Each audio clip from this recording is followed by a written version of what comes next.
All right, we got some real news, man. We got a lot to go over, but listen, man, welcome to FIFA Fridays. You know what I'm saying? Let's get straight into it. I saw a couple of comments from yesterday's video referring to Kaylin's comments on white privilege being about brand deals, sponsorships, and I just want to say this, okay? Listen, sponsorships and stuff, when I said white privilege doesn't exist in basketball, I meant it like wholeheartedly. You know what I'm saying? I'm breaking down the generalization of my yesterday's take. So some of y'all was talking about brand deals and money, right? Let's get into it. Kaylin Clark does not get those deals without her influence and her resume. This is a girl who prides herself on her hard work, professionalism, self-improvement, and her talents. This is why we all follow her, right? Am I wrong?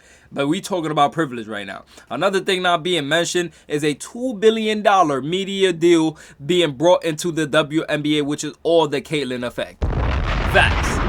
You know what I'm saying? Like $2 billion is crazy. That alone should shut down the white privilege talk, because the girls, like even including the black girls, they getting that money. You know what I'm saying? The WNBA is owned by white people. So why was it the privilege there before, right? Why wasn't they before? Anyways, listen, y'all gotta choose y'all words wisely. It's 2024. The sponsors and deals are all hard work, or we would have just seen any white girls in the league getting sponsored. You know what I'm saying? Like when it comes to this, I have factual evidence that can prove that white privilege is a facade in the WNBA. Like it's literally a facade. You know what I'm saying? Listen, let's move on. One of my supporters commented this on yesterday's videos, and I wanted to address this because it was just so funny. Look at the screen, okay? So we got David Peter. Shout out to David, all right? He asked a good question. He said, so Venom, you're telling me if Noah Lyles was white, he wouldn't win Athlete of the Year. And I just laughed when I seen this comment because it was just the irony in this. Now, keep in mind, Kaylin Clark won Time Magazine, right? Athlete of the Year. Do you want to know who was the last athlete to win Time Magazine Athlete of the Year? Well, the last woman athlete. Let's go into it. If you look at your screen, you see right here, it says Forbes magazine just named Clark to the world's 100 most powerful women in 2024, right? Not only is she the first basketball player to receive this honor, but the only other athlete to do this in the last 20 years has been the country's most dedicated WTA tennis player. And imagine, Williams has 23 Grand Slams to her name to justify the honor. Clark just finished her rookie season and has not even won a championship yet. And she won this. It eluded her in her college days, but might be able to guide the Indiana Fever to one. Nevertheless, the Time Magazine Athlete of the Year might be on the way to being as mononymous as Serena, considering her achievements in her years of playing basketball and the last few years of fame is not out of reach either.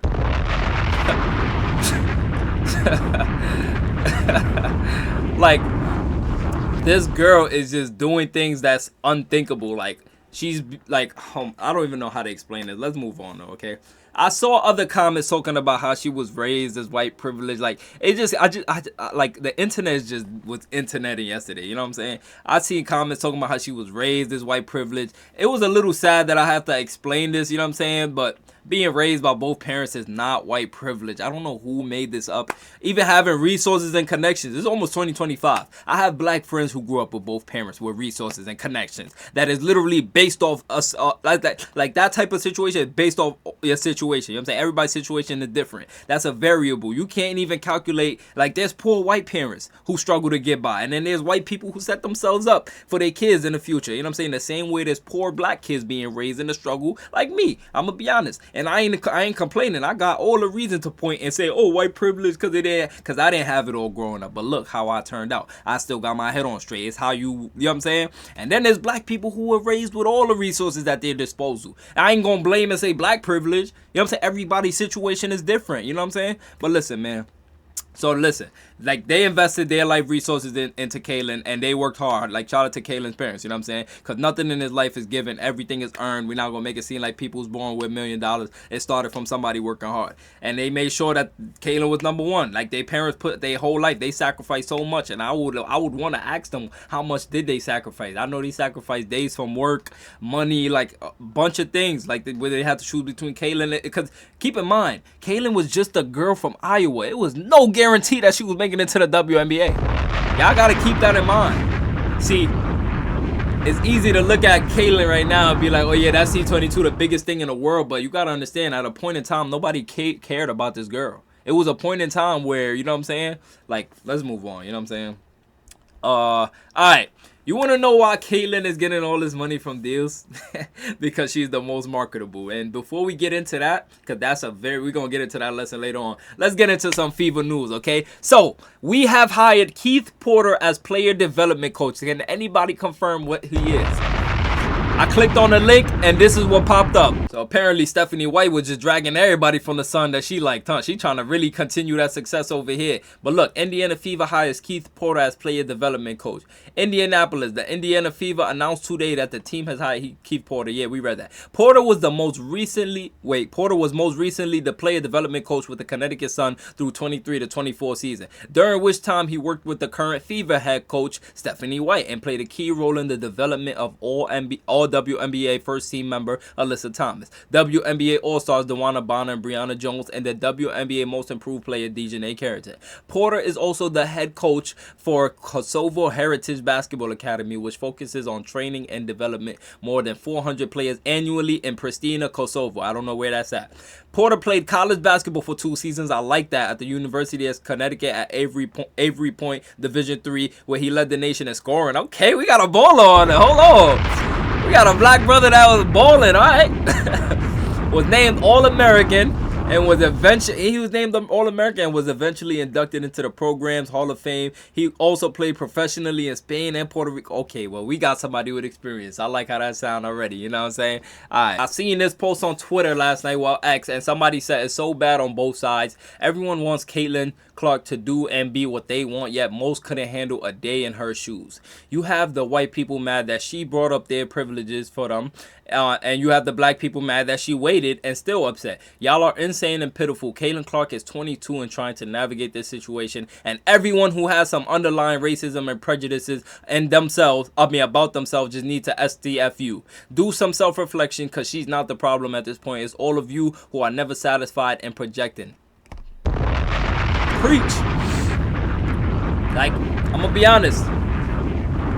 Even I kind of felt like I didn't feel a way about what Caitlyn said. I just felt the way about how they was gonna run off with it, because Caitlyn said the right things. You know what I'm saying? Because it was built off of black people. It's not like she came out and lied. It's just that she dimmed her light to highlight that part. You know what I'm saying? Like, 2 things can be right at the same time. The black woman could have built this, and you can be better than all of them at the same time. Two truths gap at the same time. You know what I'm saying? Like, comments like this saying she caved, it's sad, I have lost respect for her, and she said, then you're not a real fan. And the last part of my tweet specifically for you, ate her up. Ate him up, ate her up, whoever that is. You know what I'm saying? Then we got Aaliyah Boston. Bow, bow, bow. Hey, AB, happy birthday. You know what I'm saying? Listen, man, you gave us a great season, Aaliyah Boston. We looking forward to what you got next season. I hope you enjoy yourself. Take a good day off, you know what I'm saying? Oh, you got the whole off season, but just enjoy yourself, AB. We looking forward to see you next season, miss. Bow, bow, bow. You know what I'm saying? All right, let's move on, man. All right, another W for the W. The WNBA is on top as the number 1 growing, the number 1 fastest growing brand among all U.S. adults, with notable growth among men and older generations. This year marks the first time a sports league has been number 1 on the fastest growing brands list, as well as the first time a women's league has appeared on any of Morning Consult's list. Number 4th fastest growing brand among men, 4th among incomes over 100K, 10th among baby boomers, 16th among Gen X. C22. Like, what are we talking about right now? This is a C22 effect we looking at. You know what I'm saying? Let's move on, man. All right. So, for those who don't know what Aja Wilson was saying about white privilege, this is what Aja Wilson had to say about Paige Beckers. Us as black women, Paige reminds me a lot of you. Like, you say you're not really about me. And she knows how her privilege has gotten her to that point. And also, like, she's good at basketball, obviously. But, like, she understands her privilege. It's like what pushes her over the top, in a sense. It reminds me a lot of you. And I mean, that's a compliment. Oh, my goodness. They're like...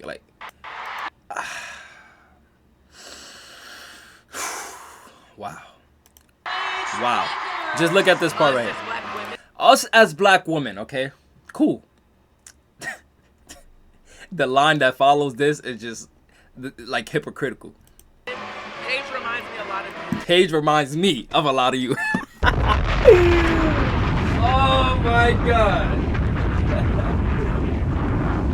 Main character syndrome is a real thing. The projection has to stop. Aja, you cannot speak for all black women and then continue to follow that same exact statement and say, me. You should have said me as a black woman, Aja, not us as black women. Me as a black woman. Look at this right here. Like, just look.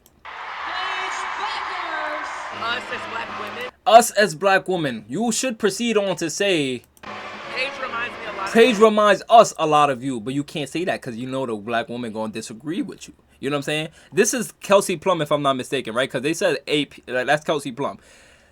You cannot speak for, like, I don't know. Let's move on. I'm not even gonna get deep. I don't know. I'm not gonna do what I did yesterday. You know what I'm saying? But then we got a status like Brianna Ionescu, Sabrina Stewart pushes Aces to the brink of elimination. So the only reason that Sabrina and Brianna Stewart eliminated the Aces was because of white privilege, apparently. I didn't know that, but now we know that they beat the Aces because of white privilege. Not because they were the better team, but because of white privilege. That it pushed them over the top, you know what I'm saying? Let's move on. Yeah, we've seen that already. Things we know. 1, Caitlin Clark is white. Yeah, we know that. 2, Caitlin Clark is not the Times Athlete of the Year because she's white. Okay, I agree with that. It's because she raised the league from the dungeon to the forefront of the sports.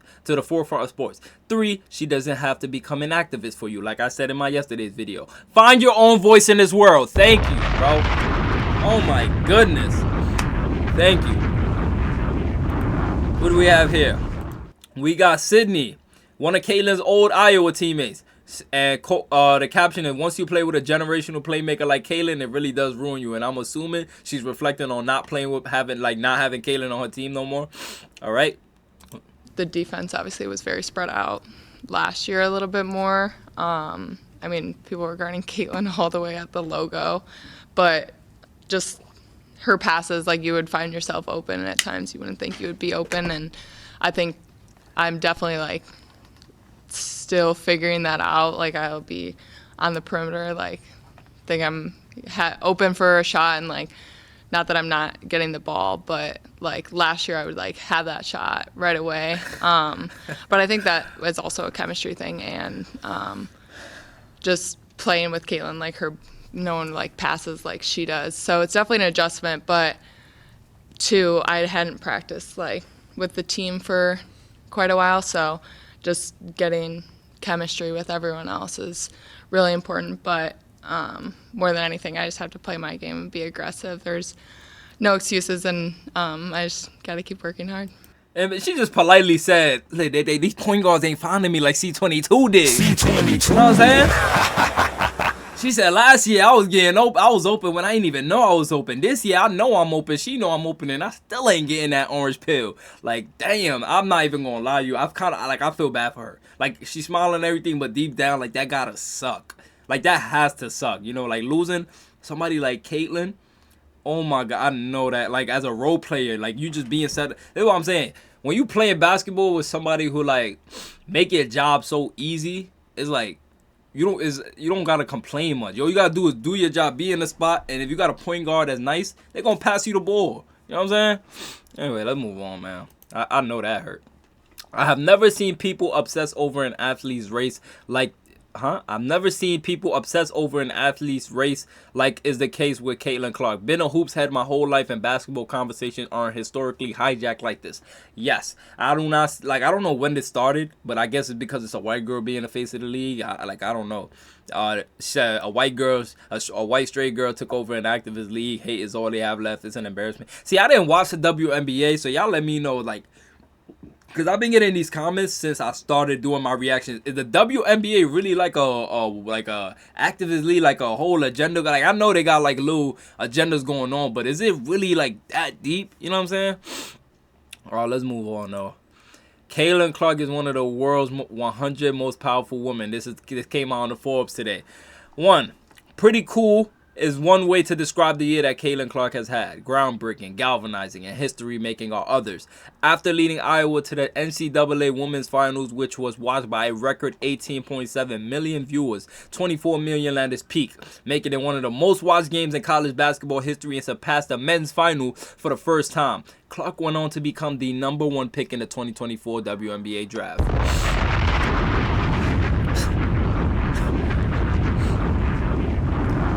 In her inaugural WNBA season, she continued making history. She set records for most points and assists, as named the league's Rookie of the Year alongside draft class members Angel Reese, Cameron Brink, and Camila Cardoso. Clark is credited with driving a record 54 million viewers to ABC, NBC, ESPN, and their cable kids to watch the WNBA's regular season. Another fun fact, a basketball player has never before made the ranks of the Forbes list of the world's 100 most powerful women. Wow. Reality is coming. Hey, reality is coming, huh?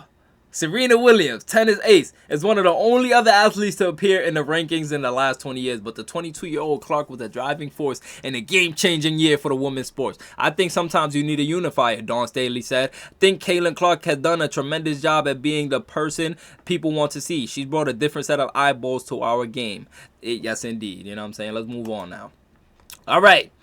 Said pathetic how black women constantly need validation from white folks. The league is predominantly black, but yet they need a white girl to make them feel relevant. Like, oh my goodness.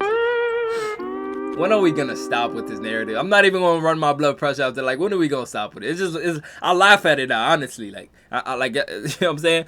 Because I commented, she said, this is a black woman too. She said, because I commented on a Caitlin Clark Time magazine article in a positive manner, I'm searching for validation from white folks. This may be the dumbest take I've seen in a while. I guess it would be okay if I complimented a black player in this manner, since I'm black, right? But because Caitlin Clark is white, I'm pathetic and looking for validation. And Val, I don't know you, but I agree wholeheartedly. Because I deal with this all the time. As a black supporter, Caitlin Clark, I deal with this all the time. You know what I'm saying? Whether it's on X, whether it's on YouTube. Listen, man, you know, we shut it out anyways. But this is a fact. Like, I agree with that wholeheartedly. Like, you know what I'm saying? It is what it is. Just shut out the outside noise. A lot of people are uncomfortable with themselves. And as a black person, I know how other black people think. Like, in a majority, it's like, for a lot of people who don't think for themselves, there's a lot of black people that think for themselves. Shout out to the black people on this channel that think for themselves. You know what I'm saying? But a lot of black people think just because someone's black, you have to support them. Oh, you got to say they better. You got to be biased a lot. Like, I'm sorry. That's not what you know what I'm saying? Word. Everybody say sorry to Asia, Dejanay, and Angel. And this is what I was talking about yesterday when I said they're going to take Caitlin, what she said, and run with it. This is exactly what I was talking about when I said it. And then you got them going even further, right? Got them going even further. Now they saying apologize to Diana Taurasi for saying, oh, reality is coming. Like, oh my goodness. And then they saying apologize to Liz. The list is, oh my goodness. Yeah, I can't. Anyways, back to the positive. We ain't going to entertain too much negativity today. You know what I'm saying? Caitlin Clark was the most viewed WNBA player and women's college basketball player in every state this year. Like, just look at this. Not even one state was somebody else on either one. Like, there's nobody nowhere else. This is insane, bro. Like, this is actually insane. Like, the Caitlin Clark effect is a real thing. You know what I'm saying? Now, remember earlier in the video when we was talking about marketing, right? This is the part where we talk about it now. You know, want to know why Caitlin is getting all of this money from deals? Because she's the most marketable. All right, let's stop that privilege being resources and stuff. Black people got resources too. Okay, now let's have a speed run on how deep the word marketing is and how Caitlin checks off every box. Okay, because people think Caitlin is just in one tier. No, Caitlin Clark checks off all the boxes for marketing. Keep in mind, marketing has been happening before any of us were here too. All right, now look. Let's say an example, all right? Caitlin is coming into town to release her shoe. Let's say Caitlin's shoe is releasing, and you put up a sign. You want to know what that's called? That's called advertising. Can you do that with Caitlin? Yes, indeed. She checks off that box. Let's say if Caitlin puts her shoe on and walks around the city. You want to know what that's called? That's called promotion. Is Caitlin capable of that? Can you see Caitlin doing that? Yes, Caitlin is very well capable of being promoted. That's things brand companies and everybody wants. That's why she's getting signed. You know what I'm saying? Getting endorsed and stuff. If the newspaper writes about Caitlin walking through the city in her shoes, you want to know what that's called? That's called publicity. Like, all of these stuff I'm checking off is, you can see Caitlin doing all of it. You know what I'm saying? If she tells you how comfortable the shoes are and how she's going to be running faster than ever on the court, you want to know what that's called? That's called sales. Every single thing Caitlin is checking off. And if Caitlin planned this entire single thing, guess what that's called? That is called marketing. C22. C22. The most marketable women's player in the world. The easiest player to market. Why wouldn't you want to endorse her? Why wouldn't you want to sponsor her? Why would you throw your money somewhere where fans wouldn't gravitate to? You know what I'm saying? C22's gravity works on the court and off the court. But listen, man. We reached the end of this reaction. Smash that like button. Smash that sub button. We got 2 Fever Friday videos out before Friday even hits. It's a good week. If you're enjoying these, smash that like button. Smash the sub button. I'm seeing you on the next reaction. It's your boy Venom. C22.